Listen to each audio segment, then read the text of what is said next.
In an everyday sense, the cradle of civilization is not really between the Tigris and Euphrates River. It's in gym class, in the sturdy hands of the gym teacher, explaining the rules of the game. You get hit by a ball and the ball bounces off of you and into the net, you are out.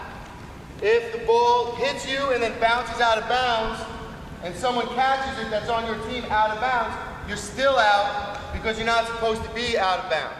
It is here that children learn how to play fair and how to resolve conflicts. All right, second of all, in the event of a heated dispute, which will inevitably go down several times today, the game goes on. Do not take it upon yourselves as a team to stop a game. They're taught good sportsmanship and respect for authority. Which brings us to our next rule.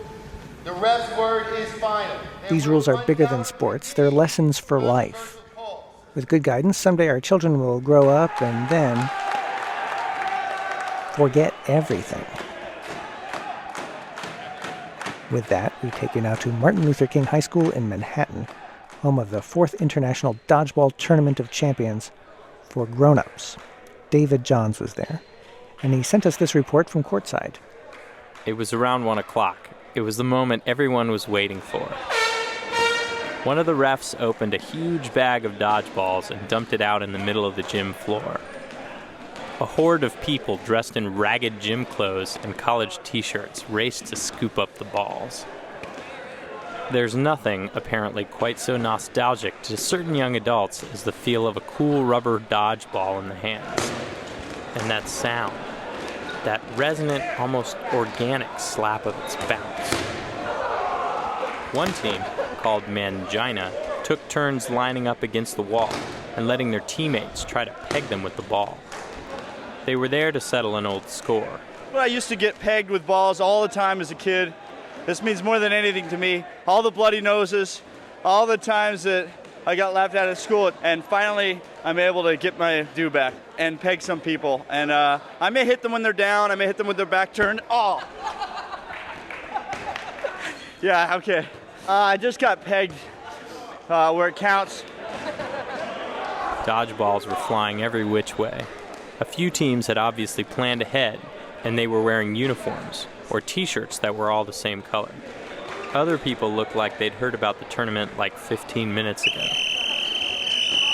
After a few minutes of warm-up, the referees called the first teams to the court and blew their whistles to start the contest. The balls are going to become flying here.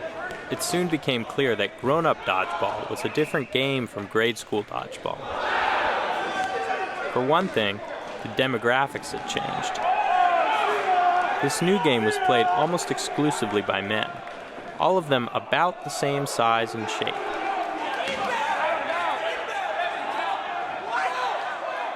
The easy targets were gone. The timid girls, gawky nerds, the geeks, all the kids just dying to be put out of their gym class misery, they weren't on the dodgeball court. Most of the women there were sitting this one out in the bleachers. I think I've maybe outgrown dodgeball, or maybe I'm just too scared now. It's different playing like against, 10-year-olds as opposed to playing against like 27-year-olds. These guys are kind of big out here. I'm getting at each other. Like they're trying to get like a bruise on you, and it's like when you're 10, it's just okay. Let's see who you throw it at. It was a valid concern. Some teams were out for blood. Our strategy right now is we're going to go for the head. That's right. In grown-up dodgeball, at least, the head is fair game. If it's been a while since you played, here's a quick primer on the rules. Two teams line up on opposite ends of a long rectangular court. 4 dodgeballs are placed along the center line. The ref blows the whistle, and everybody races like mad to grab a ball. If you get one, you hurl it with all your might at a player on the other team, who tries to either catch it or stay out of its way. If you get him, he's out. But if he catches it, you're out. First team to knock out all the other team's players wins.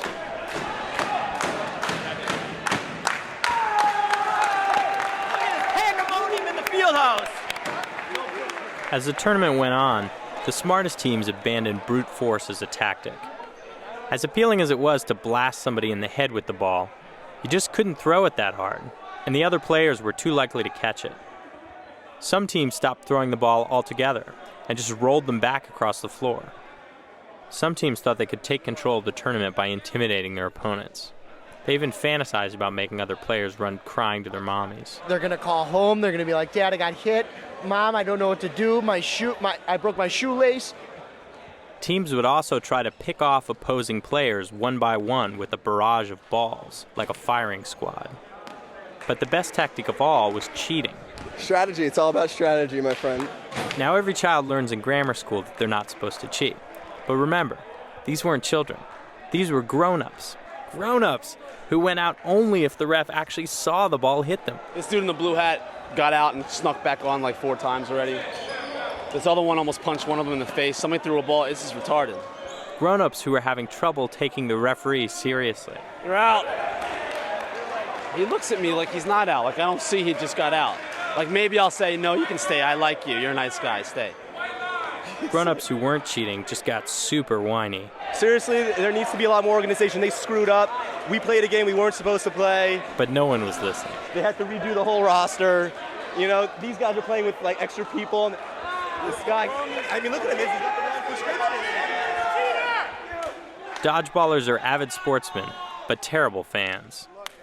By the time of the finals, the gym was empty, except for the refs and the competitors. The finals pitted Mangina, a group of hipsters in ironic t-shirts, against the Gas House Gorillas, a group of bruisers who'd only lost one game all day. Tough break. 1-on-1 it went to. A heartbreaker. The finals had shaped up to be like the Freaks versus the Jocks. The Gorillas played straight-ahead, hard-nosed dodgeball. Mangina, on the other hand, sneaked into the finals through a careful program of taunting, cheating, and generally being the most annoying team in the tournament. Whatever they feel like doing, they can do. Let them enjoy themselves while they can. Right before the start of the finals, they trotted out a boombox and started dancing in a circle. It was classic psychological warfare.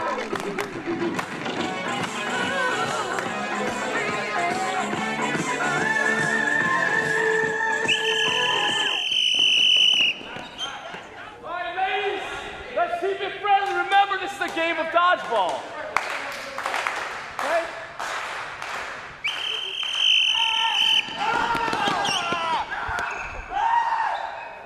The game started slow, but things picked up pretty quickly.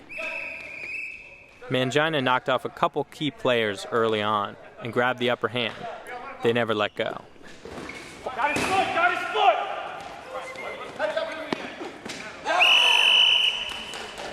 It was all downhill for the Gas House Gorillas. Mangina systematically dismantled them in 2 quick games and became the new international dodgeball champions. What do you think separated you guys from the rest of the pack? I think it's really just one thing. We got heart. We got heart. We don't mind getting hit in the head. That's it. That's all there is. It's just 2 things. Heart, getting hit in the head. Heart, getting hit in the head. Heart, getting hit in the head.